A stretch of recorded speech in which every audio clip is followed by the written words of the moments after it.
Hello friends, आप देख रहे हैं सरकारी जॉब भर्ती। दोस्तों, आज की जो टॉपिक में देखने वाले हैं छत्तीसगढ़ी व्याकरण से संबंधित महत्वपूर्ण क्वेश्चन आंसर, जो कि सीजीपीएससी का जो सीरीज चल रहा है उसका वीडियो नंबर 22वां वीडियो है। इससे पहले मैंने 21 वीडियो ऑलरेडी यूट्यूब पर अपलोड करके रख दिए हैं। तो दोस्तों, अगर आप चैनल पर नए हो तो चैनल को जरूर सब्सक्राइब कर देना और बेल आइकन को जरूर दबा देना।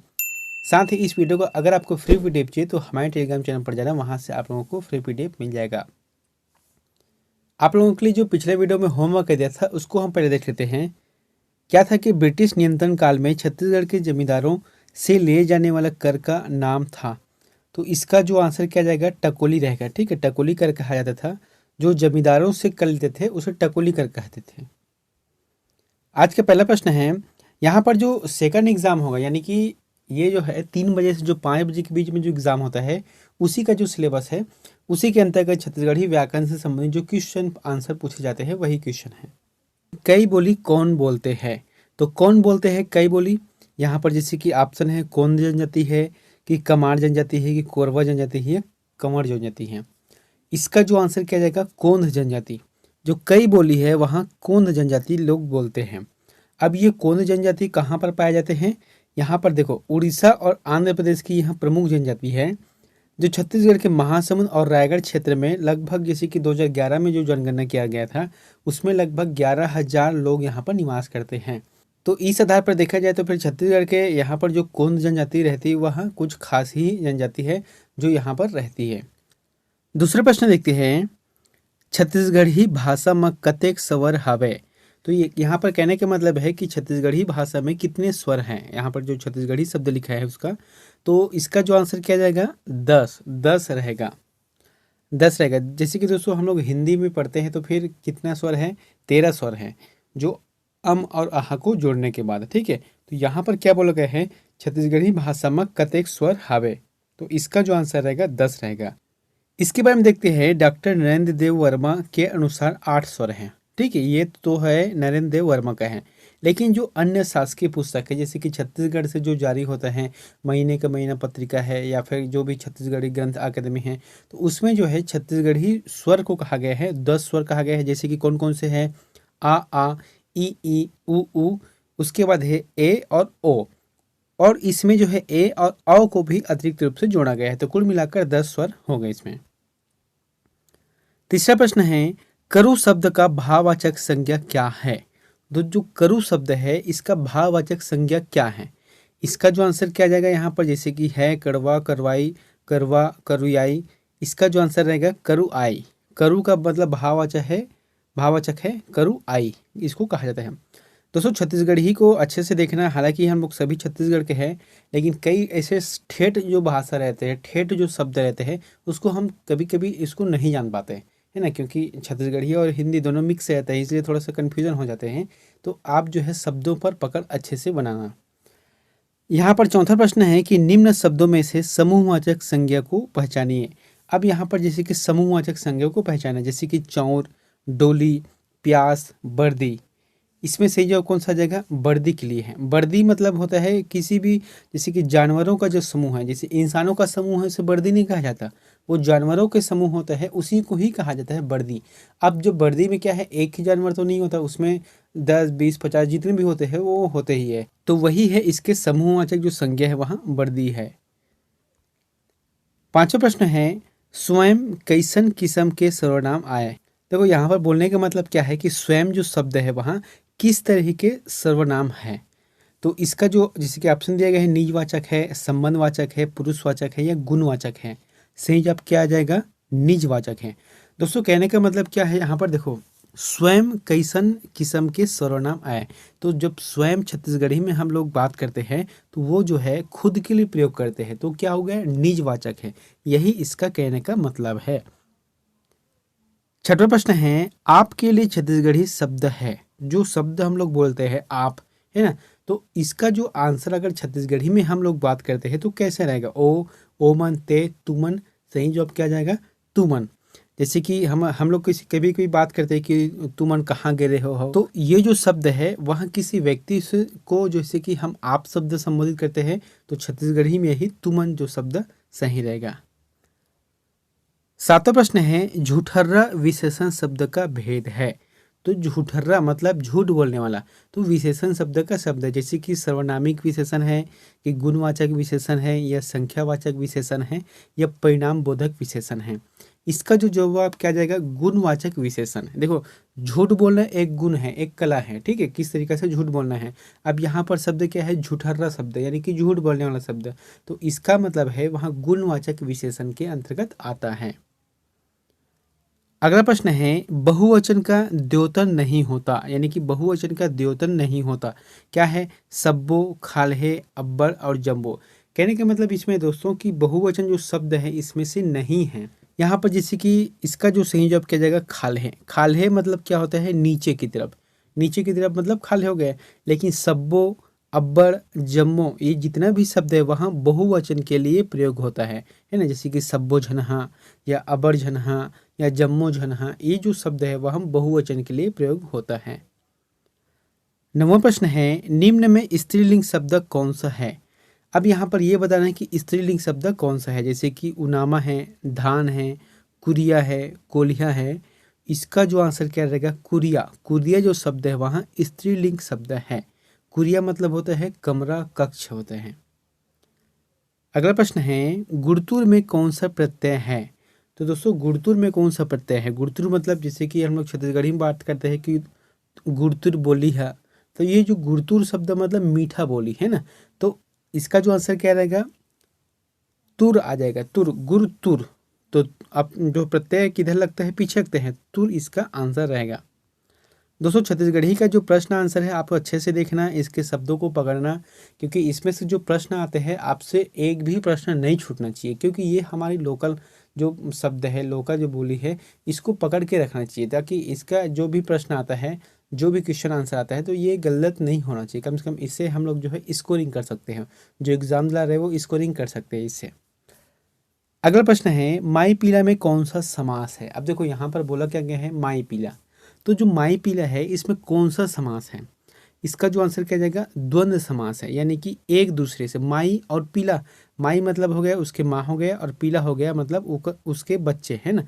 तो माँ और उसके बच्चे तो क्या हो गए, एक दूसरे के मतलब विरुद्ध हो गए, ठीक है। तो यही जो है द्वंद्व समास का उदाहरण है, जिसमें दोनों पद प्रधान होते हैं। 12 प्रश्न है, धान कोठी में कौन सा समास है। तो धान कोठी मतलब धान के लिए कोठी। जिस कोठी, यानी कि पहले क्या होता था, जो पुराने घर है, मिट्टी के घर है, उसमें कोठी का निर्माण करते थे, जिसमें धान को इकट्ठा करके रखते हैं। अब हालांकि आजकल नहीं रखते, आजकल तो सीधा बस खेत से काटे और सीधा मंडी ले जाते हैं। पहले ज़माने में होता था, अभी भी जिसके घर में पुराना घर है उसमें रहता ही है। इसका जो आंसर क्या जाएगा, तत्पुरुष समास, क्योंकि धान के लिए कोठी यानी कि धान कोठी, यह रहेगा तत्पुरुष समास। अगला प्रश्न है, तारे के लिए छत्तीसगढ़ी में जनौला क्या है।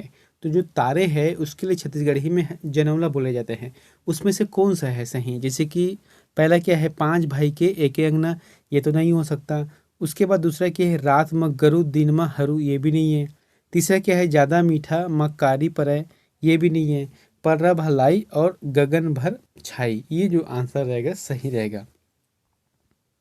अगला प्रश्न है, छत्तीसगढ़ी जनौला जिसमें क्या है कि एक चिड़ई ऐसा पूछी म 2 पैसा का क्या अर्थ है। कहने का मतलब क्या है कि एक चिड़ई ऐसा पूछी म 2 पैसा, यानी कि ऐसा पक्षी जिसके मतलब पूंछ में भी पैसा मिलता है।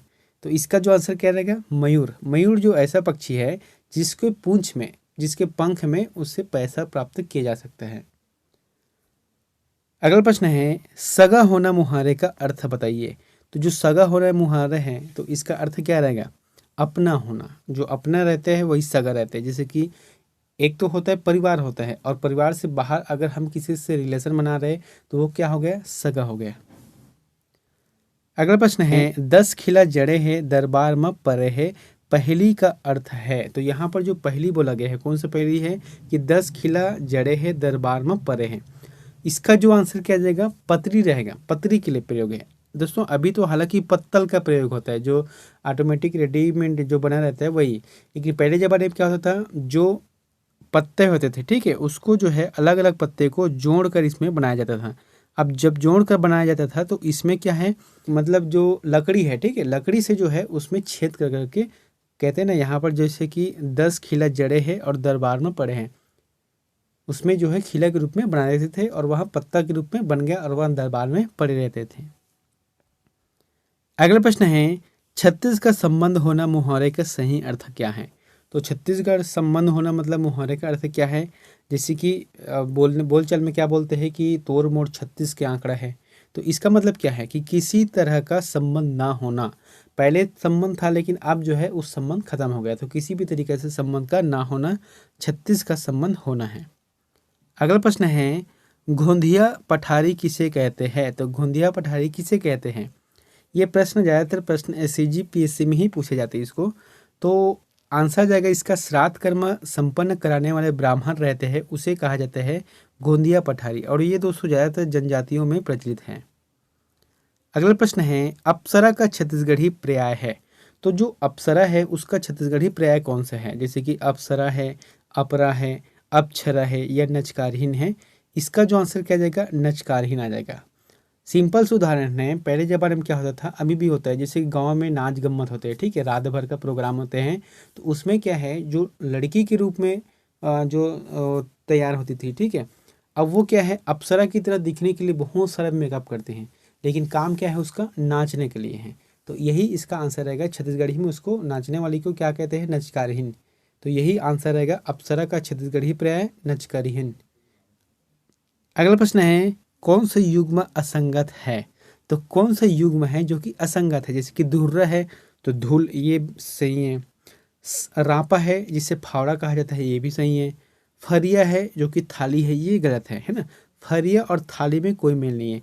थाली मतलब जो जिसमें हम लोग बर्तन है उसमें खाना खाते वही थाली हो गया, और फरिया मतलब हो गया ऐसे कपड़े जिसका हम सिर्फ मतलब किचन में उपयोग करते हैं, वही फरिया है।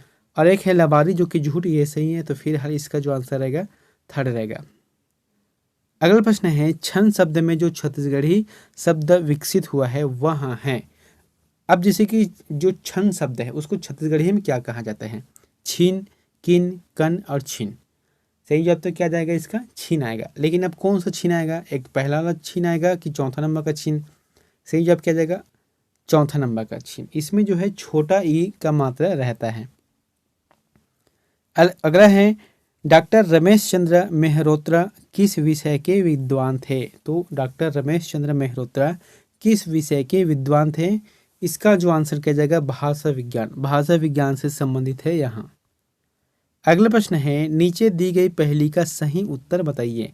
यहाँ पर जो पहेली दिया गया है क्या दिया गया है कि बीच दरिया में मोंगरी मछली। तो इसका जो आंसर क्या है दोस्तों, ये सभी लोगों को पता है क्योंकि बचपन में सभी लोग इसी पहेली को अधिकतर पूछते थे। इसका जो आंसर क्या जाएगा जीभ आ जाएगा, है ना, बीच दरिया में मोंगरी मछली।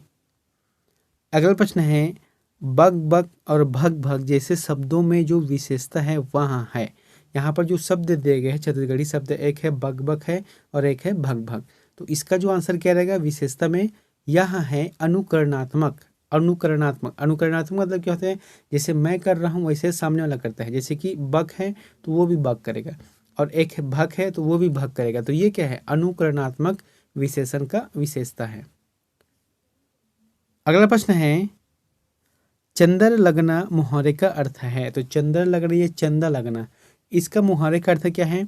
तो दोस्तों इसे कहा जाता है मरते समय जो मनुष्य का आँख खुला रहता है, जैसे कि कोई मनुष्य खत्म हो गया, ठीक है, अब वो खत्म होते समय उसके जो आँख खुला रहता है उसे कहा जाता है चंदा लगना या चंद्र लगना, इसी को कहा जाता है।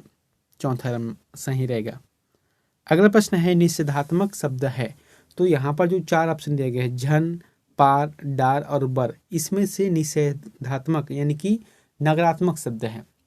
सही जवाब क्या आ जाएगा झन। ये जो झन शब्द है वह निषेधात्मक है।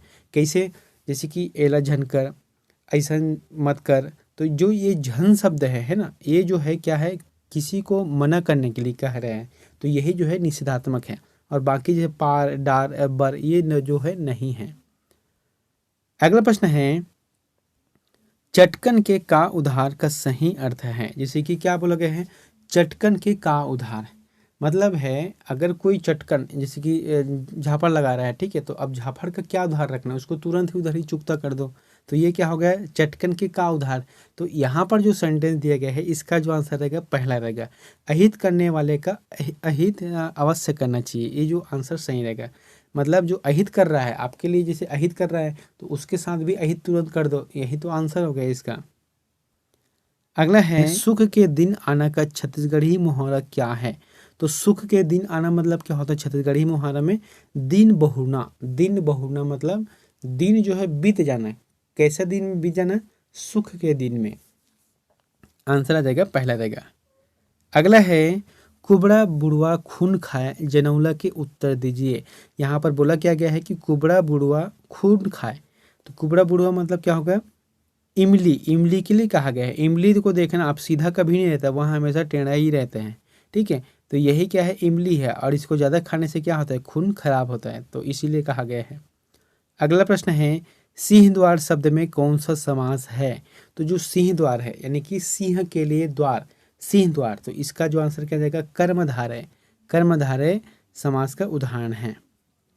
अगला प्रश्न है दोस्तों, यहाँ 31वां आप लोगों के लिए होमवर्क है, तो इसका आंसर प्लीज़ कमेंट बॉक्स पर जाकर जरूर बताएं। क्या बोला गया है कि भाटों का स्त्रीलिंग शब्द लिखें। यहाँ पर जो शब्द दिए गए हैं भाटो शब्द है ना, तो भाटो शब्द का जो स्त्रीलिंग शब्द है उसको बताना है, जैसे कि बहन है, फूफू है, पंडरे है या दीदी है। इन चारों में से जो भी ऑप्शन आपको सही लगता है तो प्लीज़ कमेंट बॉक्स पर जाकर जरूर कमेंट करें। और दोस्तों वीडियो अच्छा लगा तो वीडियो को जरूर लाइक कर देना, और चैनल पर नया हो तो चैनल को सब्सक्राइब करके बेल आइकन को जरूर दबा देना। मिलते हैं नेक्स्ट वीडियो में एक नई जानकारी के साथ। Thank you.